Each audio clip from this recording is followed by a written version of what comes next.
he'll name the names, and it's people very close to Zelensky and his regime. They're making the money. They love a war because it allows children to disappear and no one asks any questions. Hi there, and thank you to everybody for joining me in yet another video back at the channel that just gone viral. If you're new here, we'd like to take a look at news, crime, give analysis, and also bring you information that sometimes the mainstream media won't always tell you. So please like, share, comment and subscribe, and without any hesitation, let's jump straight into this video. After we brought you a video and reported of the Freemasons within the police force, and how 300 members of the police force had already announced that they were Freemasons, and that the fact that the Freemasons had tried to block this announcement based under religious grounds, it seems now that ex-member of Parliament Andrew Bridgen has now spoken out about a toxic culture and also satanic rituals and sacrifices within the members of Parliament. So you have Ukrainian whistleblowers. One of them was killed and the other one was injured badly with a bomb. I played the clip where Vasily goes to his car and the car explodes. It was from a car park camera. You can see it. That's what happened. So I mean, that's what happened to the whistleblowers. In recent months, former Member of Parliament Andrew Bridgen has spoke out publicly in a way that has shocked supporters and critics alike. In interviews and online statements, Bridgen has described as what he sees as a deeply toxic political culture, one he claims is morally corrosive and hostile to those who challenge it. In his own words and his own interpretation, here are his own. In recent months, the former Member of Parliament Andrew Bridgen has spoke out publicly in a way that has shocked supporters and critics alike.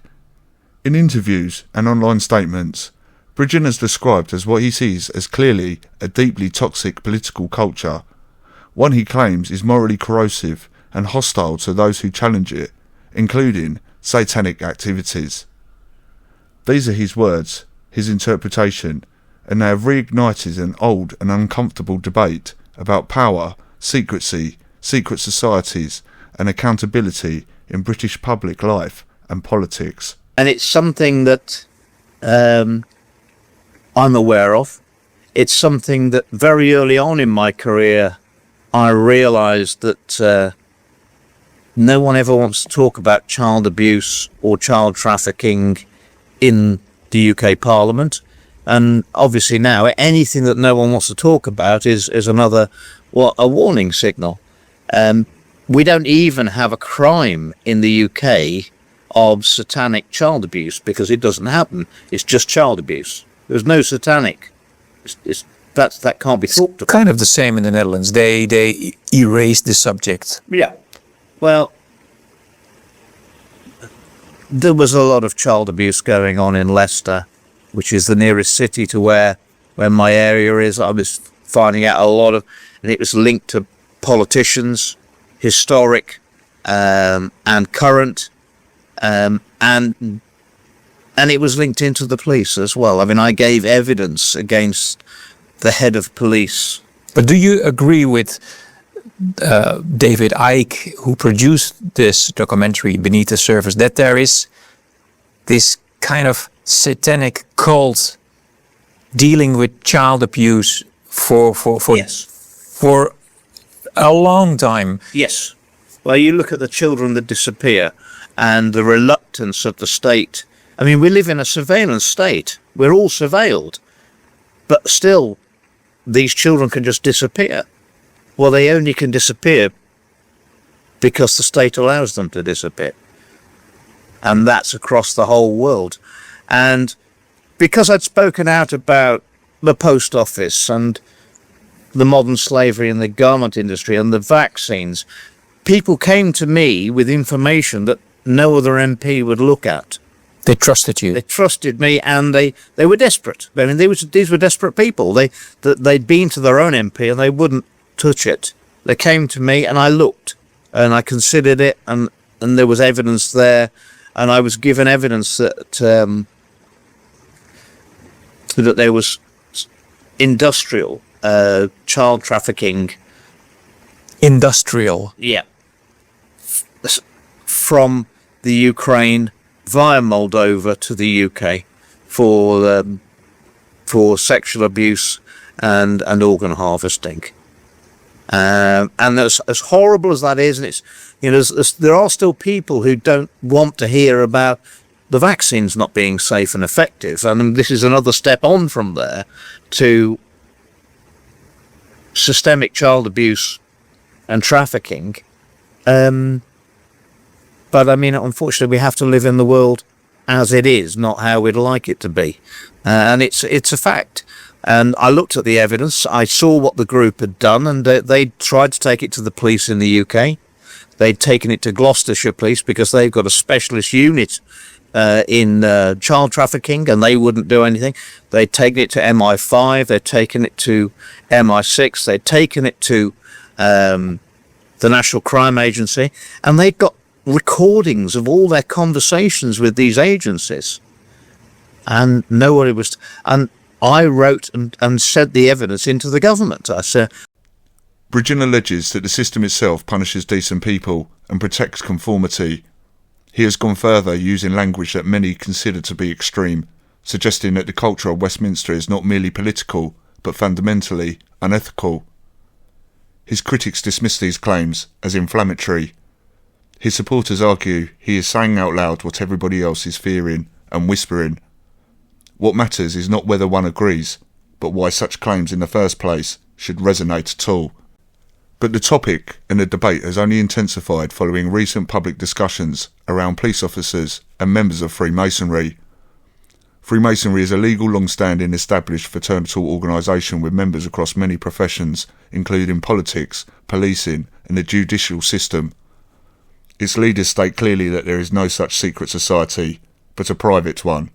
So questions still persist, such as when it was reported that hundreds of police officers openly declared membership of a secret society.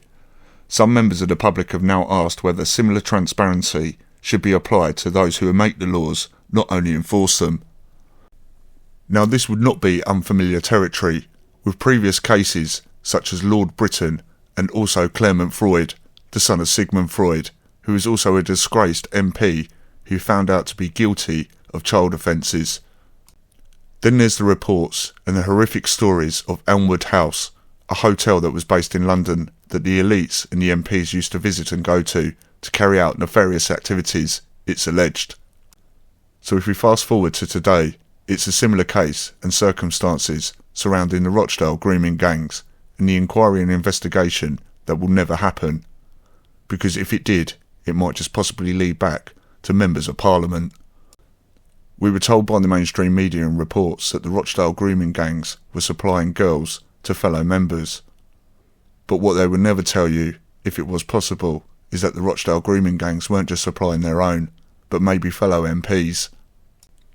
Members of Parliament already declared financial interests, but now critics ask should MPs also be required to declare membership of a private organisation that emphasises loyalty, discretion or fraternal bonds. Supporters of disclosure argue transparency builds trust. Opponents argue it risks unfair superstition and guilt by association. At present, there is no legal requirement for any MP to do so.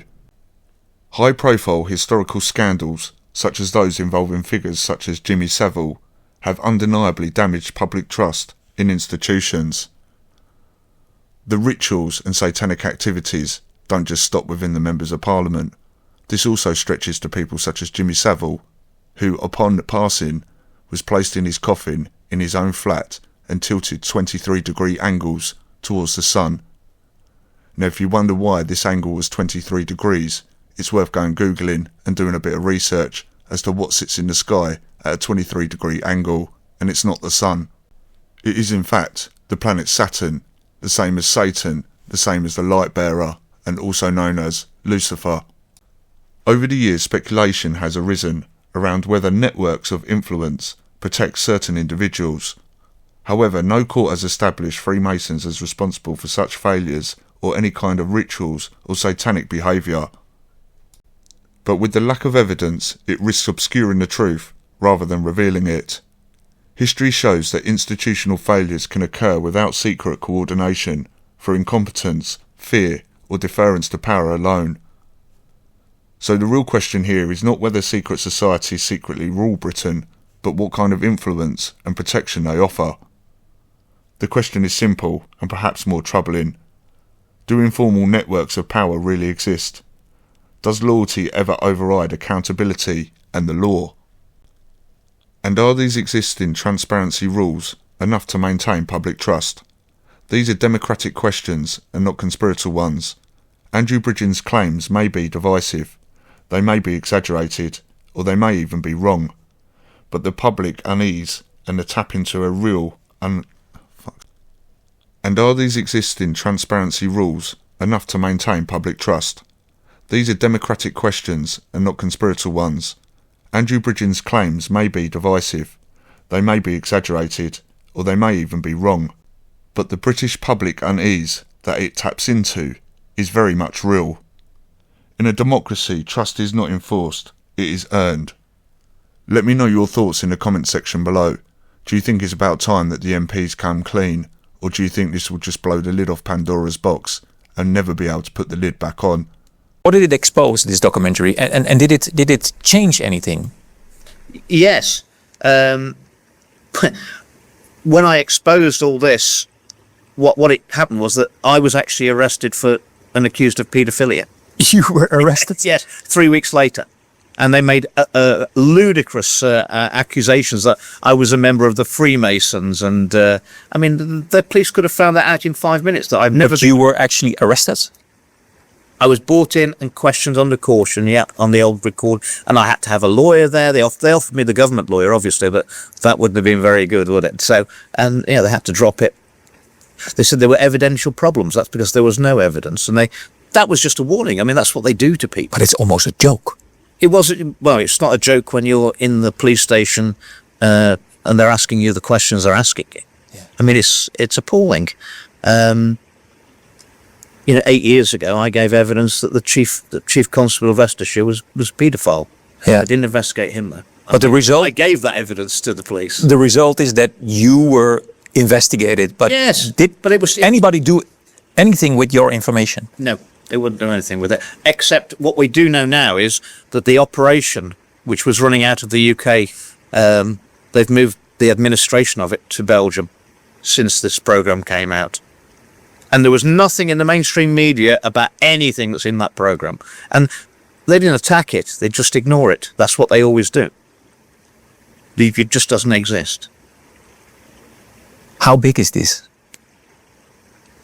There's more money, I think we can accept, there's more money in child trafficking and sex trafficking of children than there is in drugs or weapons. Because it's also about organs, eh? They trade the children. They only sell the drugs once. They sell the children many, many times. And then when they're finished with them, they organ harvest them. That's why you never find the victims in the end. It's appalling. But that's how much money. There's huge amounts of money in it. And it's state-sponsored. And that's why you will not stop it at the moment, because the state will never investigate the state.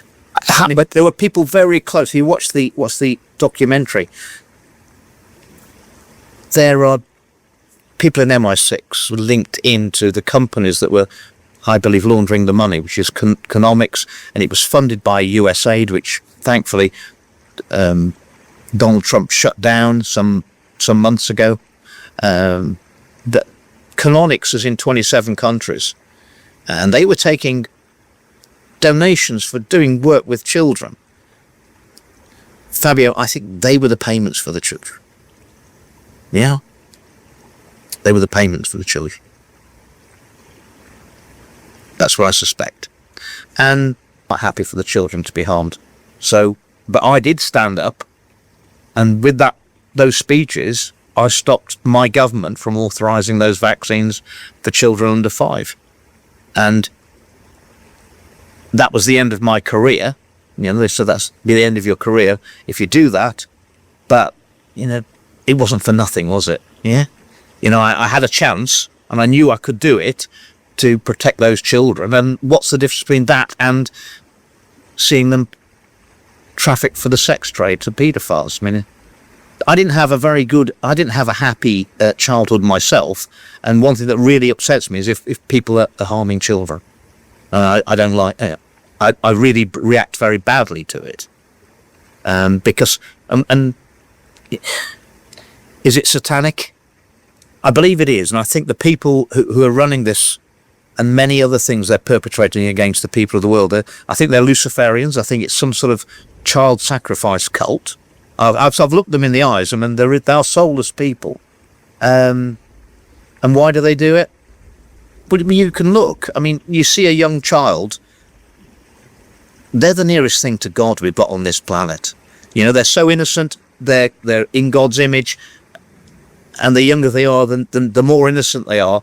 And it's the biggest affront to God that these people can do. And that's why they do it. That's what I honestly believe is the biggest of harming children is the biggest affront to God. And that's why they do it. They're godless people. Don't forget to smash subscribe, smash the like button too. Take care of yourselves and each other, and I'll see you in the next video.